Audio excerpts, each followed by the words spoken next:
ষষ্ঠ পে কমিশনের সুপারিশ প্রকাশের নির্দেশ। 1 জুলাইয়ের মধ্যে সুপারিশ প্রকাশের নির্দেশ।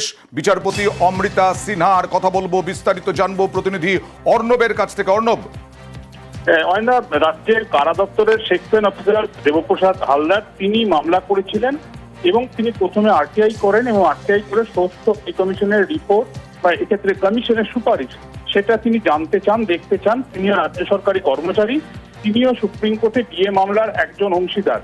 এই অবস্থায় আরটিআই তিনি কোনো জবাব না পাওয়ার কারণেই কলকাতা হাইকোর্টে মামলা দায়ের করেন এবং সেই মামলায় বিচারপতি অমৃতা সিনহার বেঞ্চে আজকে দীর্ঘক্ষণ শুনানি হয় এবং সেক্ষেত্রে বিচারপতি সিনহা বেশ কিছু পর্যবেক্ষণ রাখেন।